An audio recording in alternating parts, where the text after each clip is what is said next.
تو نکلنے کے ساتھ جو ہے وہ وضو ٹوٹتا ہے۔ کیا ٹوٹتا ہے؟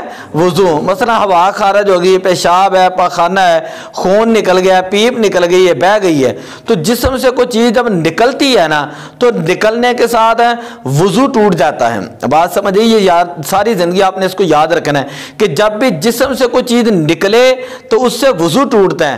اگر جسم میں کوئی چیز داخل کرے نا تو داخل کرنے کے ساتھ جو ہے وہ روزہ ٹوٹ جاتا ہے۔ سمجھ آ گئی؟ آپ ناک میں کوئی دوائی ڈال لیں، کان میں کوئی دوائی ڈال لیں، آنکھ میں کوئی دوائی ڈال لیں، سمجھ آئیے، اسی طرح کوئی اور چیز جسم کے اندر داخل کر لیں، کسی طرح بھی حکم نہ کرائیں۔ یہ بڑے اہم ترین پیچیدہ مسائل ہیں بڑی بڑی کتابوں میں۔ میں آپ کے لیے سادہ سی بس میں نے آپ کو بات بتا دی ہے، اگر تھوک منہ کے اندر ہے تو جتنی مرضی مرتبہ آپ اس کو نکل جائیں، بلغم کو نکل جائیں، اس سے روزہ نہیں ٹوٹتا۔ ہاں باہر نکالی ہے پھر اس کو آپ چاٹ دیتے ہیں، اس سے روزہ ٹوٹ جائے، اور ایسا کبھی کوئی بندہ نہیں کرتا۔ کسی کوئی بندہ اس کو فطرت جو ہے نا اس کو قبول نہیں کرتی۔ جو سلیم الطبع بندہ ہے نا، جو صحیح مزاج کا آدمی ہے، وہ کبھی ایسے نہیں کرتا۔ چوتھا سوال یہ کہ کیا لوگ اکثر رمضان شریف میں آ کے نا بڑے سادہ سے سوال کرتے ہیں، کیا جی قاری صاحب تیل لگانے سے روزہ ٹوٹ جاتا ہے؟ کیا خوشبو لگانے سے روزہ ٹوٹ جاتا ہے؟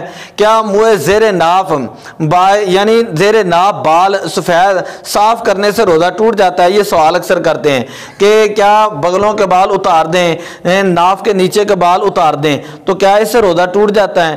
بھئی یہ بال اتارنا سنت ہے، اس سے روزہ نہیں ٹوٹتا۔ خوشبو لگانا سنت ہے، اس سے روزہ نہیں ٹوٹتا، سمجھے۔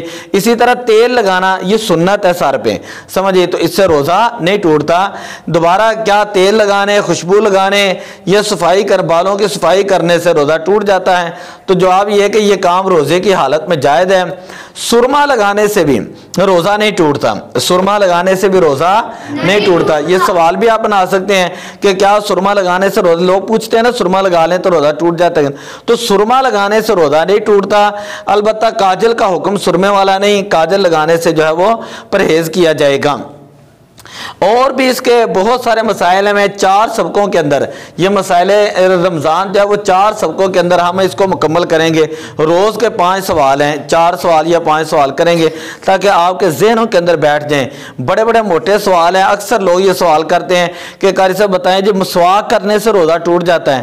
تو اس کا جواب یہ ہے کہ مسواک کرنا سنت ہے، سمجھے، 100 شہیدوں کا ثواب ملتا ہے، بھئی اس سے تو روزہ نہیں ٹوٹتا، سمجھے۔ ہاں ٹوتھ پیسٹ جو ہے اس سے جو احتیاط کرنی چاہیے کیونکہ اس کے ذرات اندر چلے جاتے ہیں حلق میں، ذائقہ جو ہے وہ اندر چلا جاتا ہے، تو اس کے اندر علماء کا اختلاف ہے، اکثر نے یہ کہا کہ روزہ بھی ٹوٹ جاتا ہے۔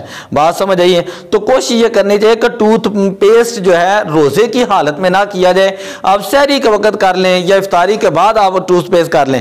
سارا دن اگر منہ میں کوئی سمیل آ رہی ہے، ویسے تو حدیث پاک ہے لخلوف فم الصائم اطیب من اللہ اطیب عند اللہ من المسک، کہ اللہ تعالیٰ کے بارگاہ میں روزے دار کے منہ کی جو بدبو ہوتی ہے نا وہ مشک اور عنبر سے زیادہ خوبصورت ہوتی ہے، وہ اللہ کو زیادہ پسندیدہ ہوتی ہے۔ لیکن اگر اس کے باوجود آپ دن کے وقت ظہر کے نماز کے لیے آ رہے ہیں، مسواک لے کر رکھیں، آپ مسواک کر لیں، ٹھیک ہے، اس سے آپ کا حافظہ بھی جو ہے نا وہ تیز ہوگا، سنت کے اوپر عمل بھی ہوگا، ٹھیک ہے۔ اسی طرح آپ کے بلغم جتنی ہوگی گلے کی، وہ بلغم جو ہے نا وہ بھی نکل جاتی ہیں۔ ٹوتھ پیسٹ جب آپ کرتے ہیں نا تو اس برش کے ساتھ جو اندر گلے کی بلغم ہوتی ہے وہ نہیں نکلتی، دان تو صاف ہو جاتے ہیں لیکن اندر کی بلغم نہیں نکلتی، وہ مسواک ہی کریں گے تو پھر ہی اس کے ساتھ وہ بلغم نکلتی ہے۔ اکثر لوگ جو ہیں وہ جب صبح کے وقت آتے ہیں تو ان کے منہ میں ایسے بلغم ہوتی ہے، سمجھئے، اسی طرح قرآن پڑھ رہے ہوتے ہیں ایسے منہ میں بلغم ہوتی ہے، بار